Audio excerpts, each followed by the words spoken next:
I just want to do a quick run through of flint knapping with this piece of Georgetown right here. Let's see if I can't make something nice out of this one. So the first thing I want to look at, so whenever I'm flint knapping, I always look at the material at hand. And with this one, it is flat on the bottom and it's beveled or rounded on the top. And in flint knapping, that's a no-no. You don't really want that much of a rounded top. So I gotta figure out, hey, how can I actually remove this top? So what I usually go about doing is trying to make a platform on the side where I think I can be able to put it.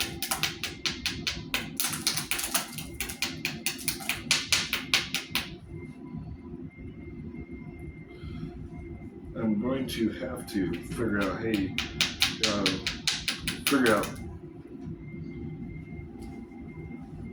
how's the best way to even out a good platform and still remove this amount of material.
Right upstairs.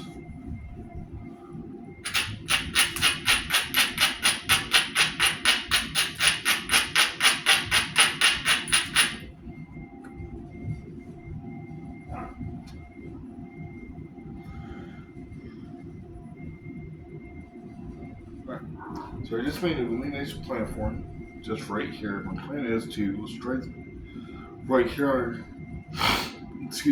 right here on my platform and hopefully not get flake into my material and remove this little hump right here. What I usually do, this is a bopper, and this is solid copper. I like using this one because it's a lot heavier and I feel like I can get a pretty good little running flake with this one compared to some of my other stones, like hammer stones. So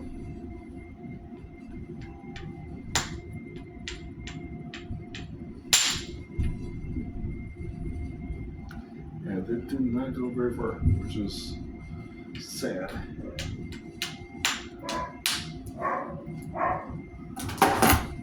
So what that did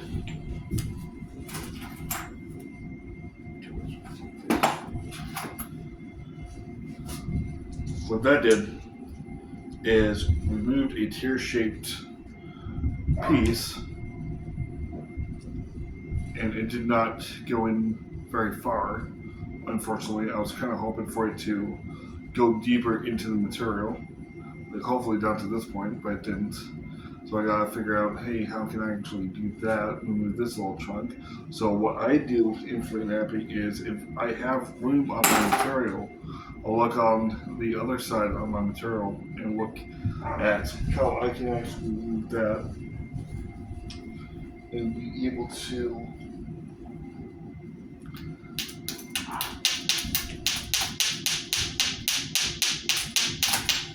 use that best. So now I gotta make a new platform to be able to remove flakes here.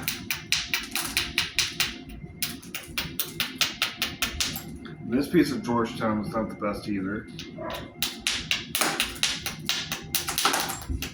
Georgetown is actually pretty good stuff usually, but sometimes you can use some pretty nasty pieces of Georgetown. And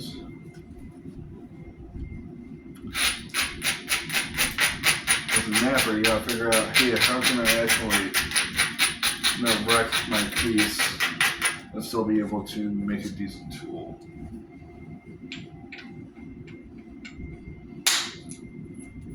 Just like that.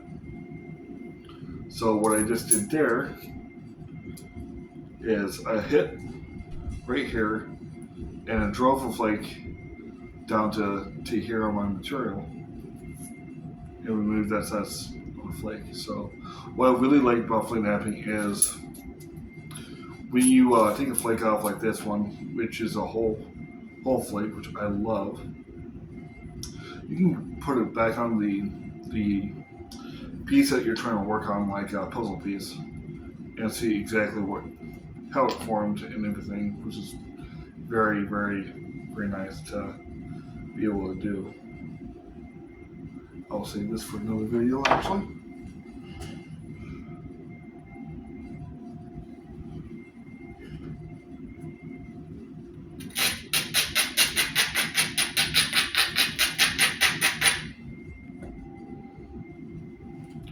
Okay, so same thing with this area. I'm just going to move it over here so I can move that piece right there and still be able to move material.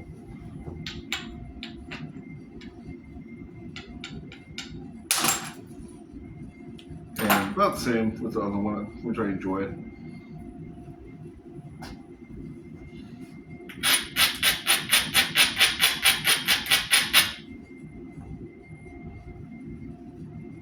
There's a nice little band in this material. I love it.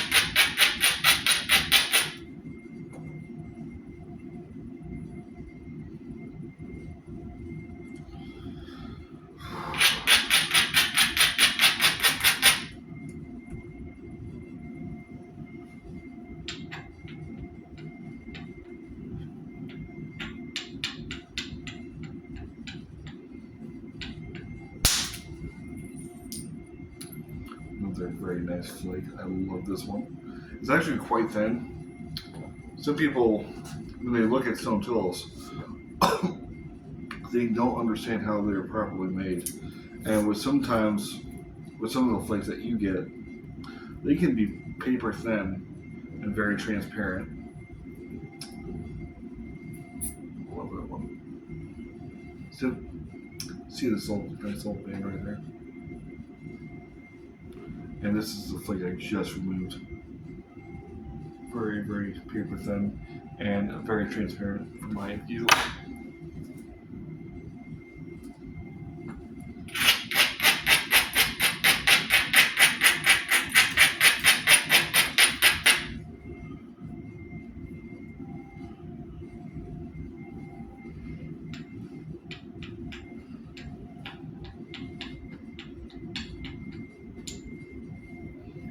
Hit that one more time.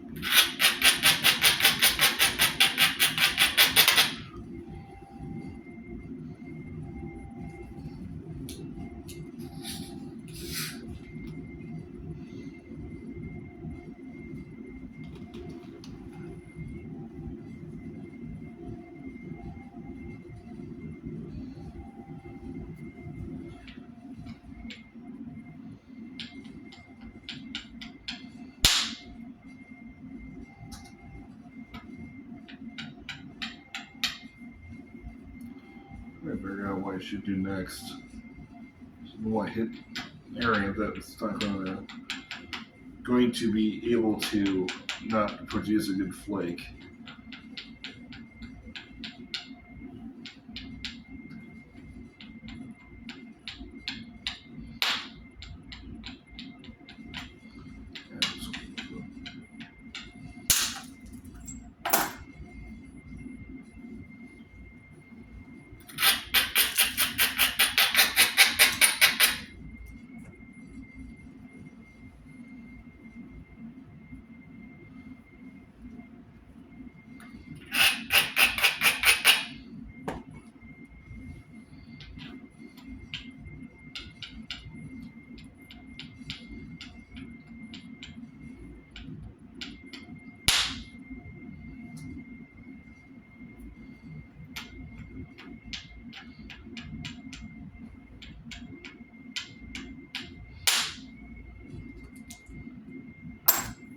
when removing flakes, I get very nervous because in my mind, um, I always think of, is this going to be a good enough flake? Is it going to remove the material that I want? And I sometimes really hesitate with my strikes because I don't want it to be a bad one because I want to make a pretty cool looking tool.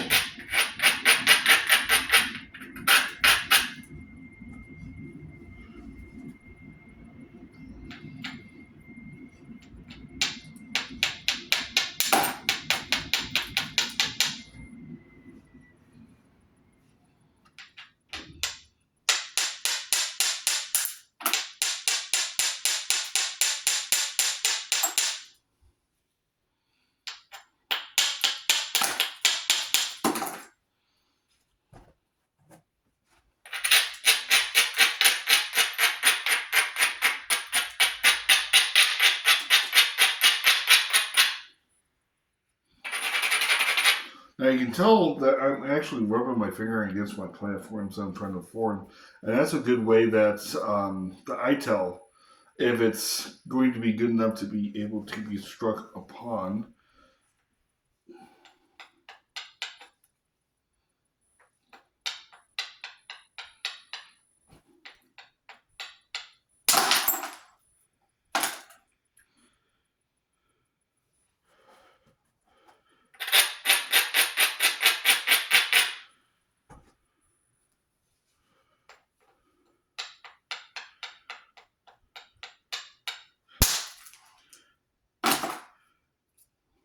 And I'm removing a lot of nice itty bitty little plates, but still it's not working in the manner that I want it to. But oh well.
Again, trying to use my platforms the best I can.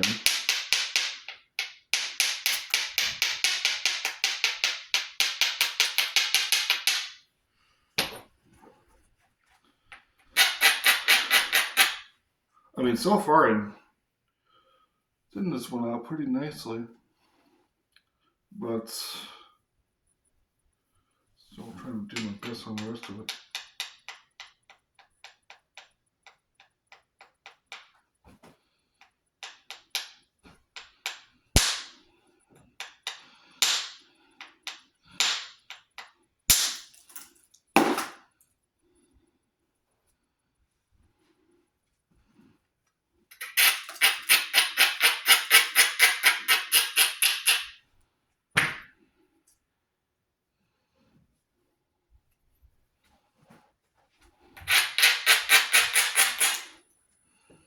Still have a slight mound on one face, but it's not too bad.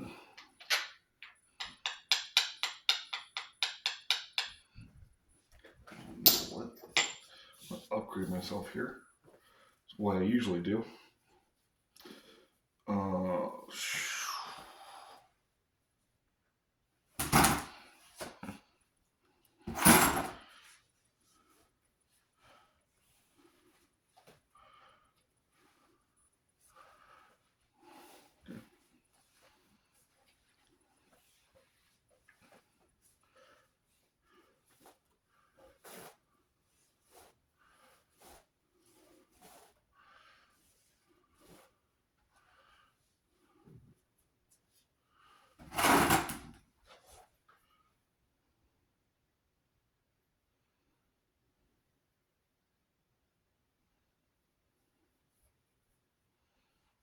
So same thing as with my hammerstone. I am still working with my platforms, and the platforms tend to shift in size when I get to my indirect percussion. Platforms I'm currently looking at, I'm hoping that won't be the biggest hitter for me, would be platforms like this one on the bottom that has a little white peak right there. And my hope is to hit right there and still be able to drive a flake inwards and hopefully take out some of this material, which I'm not the biggest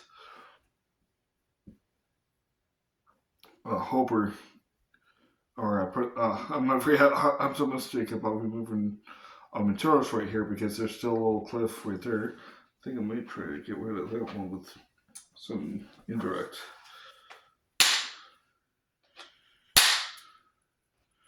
Yeah, no, not budging.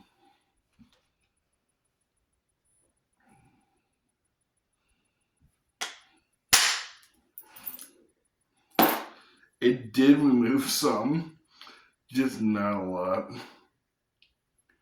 That is just wild right there.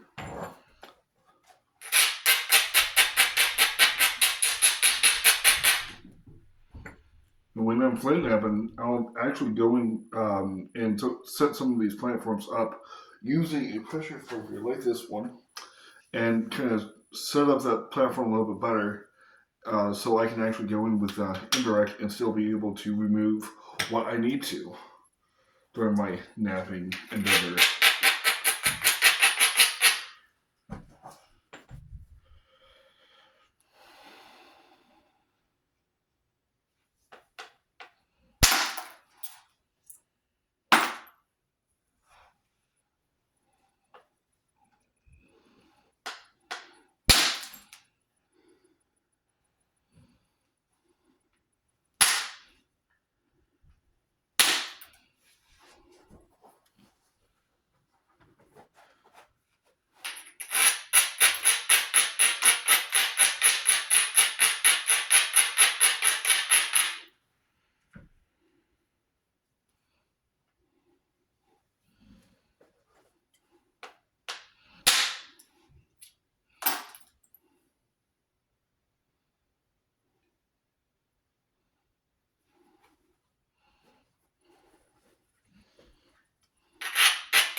And sometimes flint napping, my strikes will create a hinge in my material. And what I mean by a hinge is with every single one of these flakes, they usually tend to come up pretty clean or somewhat clean. Um, Hinges are usually something that is, if they hit it in a particular area and it gets cut off in a particular area, and there's still like that much of a difference in height between the original layer of material prior to me using any form of percussive force. And for me to do the percussive force, and there will be that difference. That's the best way I can describe it. Sometimes it's very minor. Only a flint napper would actually notice the difference. Um, Sometimes when it comes to people, they honestly don't care. They see this prehistoric tool and they would say, "Oh wow, cool, this is awesome."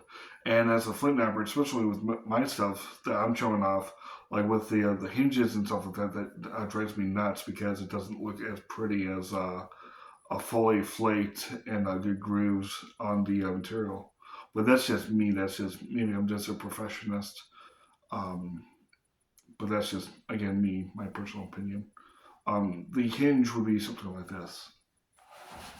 Yeah, see, but right there is the hinge, right where my finger is, right here. Um, so what usually happens is somehow the force is being obstructed, and it will actually snap the flake that is being formed in a particular area, and it doesn't carry off um, properly in some cases, like this one. Sometimes they do actually continue to carry on, and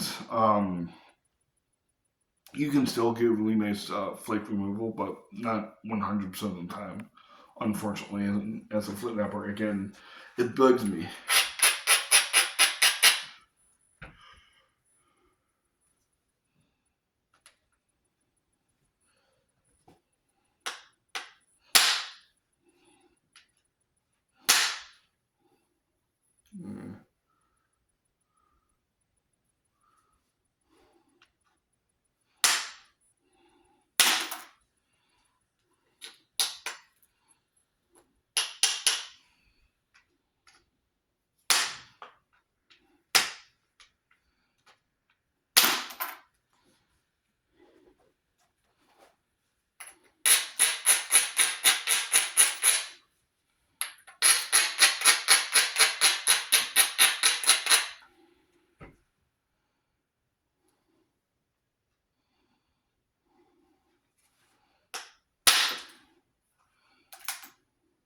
Again, a little hinge, but this one is clearly cut off from the original material, which is this one.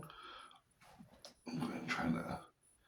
And this is the hinge I'm talking about right here, where my finger is. That one, it did have technically have enough energy to remove it, but it didn't release properly.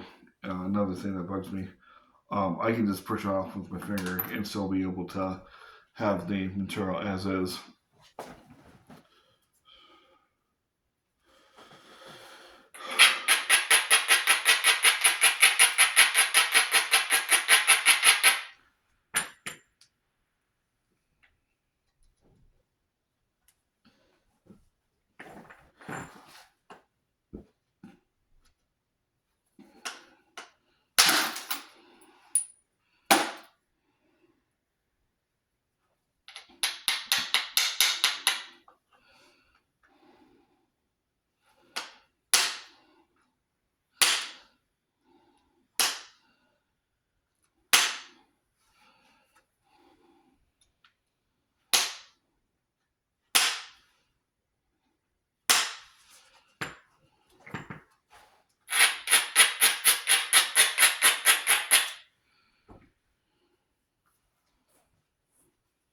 So far I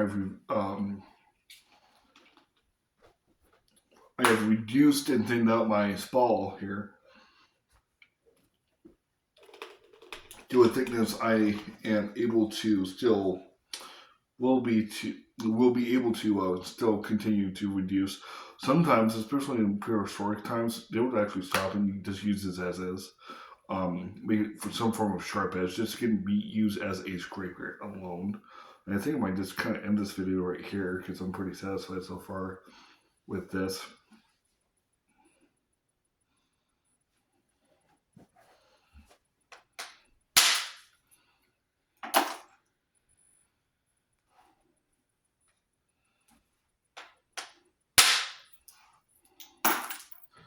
But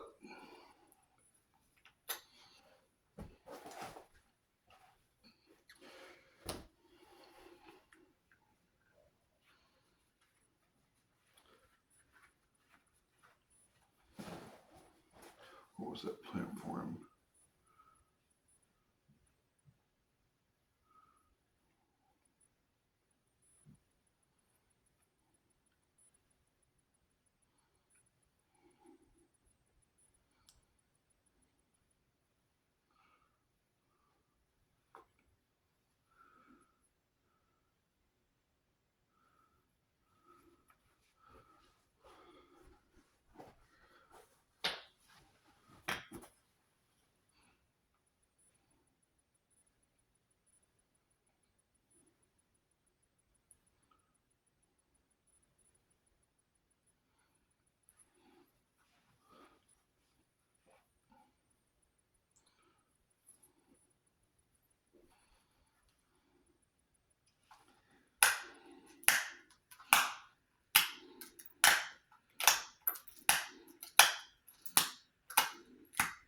Again, I usually use copper.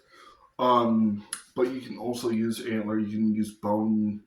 Some people even use teeth. I got a buddy that lives out in Australia, and he told me that sometimes the Aborigines out there would actually use teeth of animals for a pressure flicker. I don't know how they managed that, but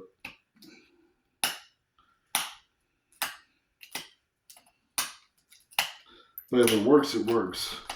That's all what really matters, especially in primitive Aboriginal societies.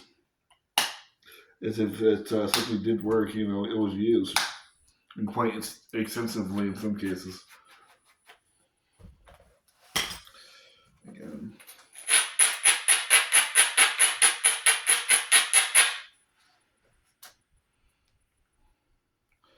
So what I usually tell people when I'm teaching flint knapping is I'm constantly working upside down. And with that being said, is if I'm trying to remove, say, on a area right here, which I'm currently attempting to remove this little area right here, this little ridge. I have to make sure my platform up here is going to be good enough so I can go in and remove that area as is. But if I don't, it doesn't work out too good.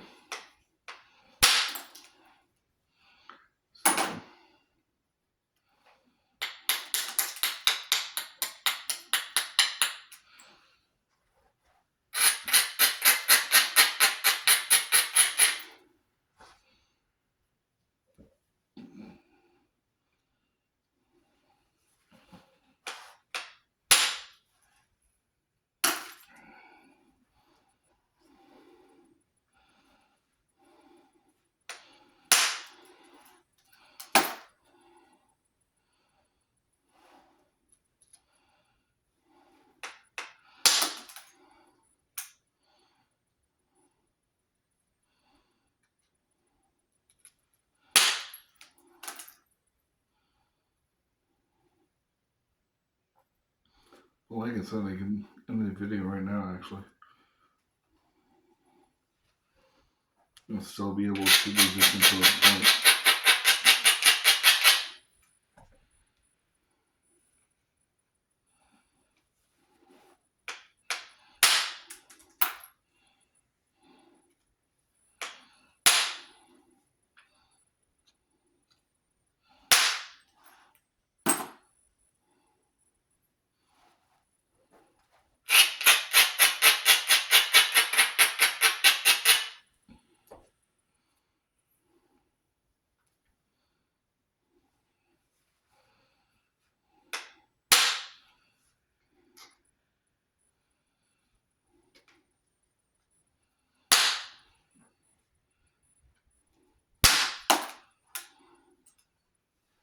Another hinge doesn't seem to bug me about this material.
But yeah, I think I might just wrap this up.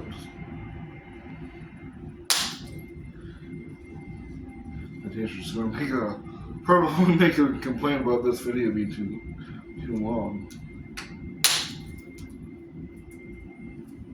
But when I get into FlintNap and I get into it, it's what it is.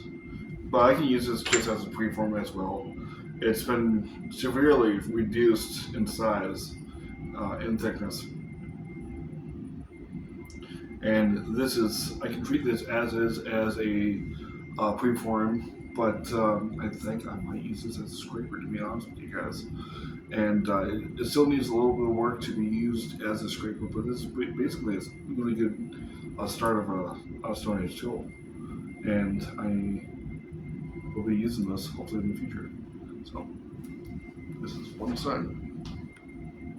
This is the other one. So I enjoy doing this project, and I hope to hear back from my classmates about this and my teacher. So if you guys have any questions, please leave it in the comments. I am more than happy to answer any form of questions or concerns or anything like that in the comments section below. And I look forward to anybody watching this.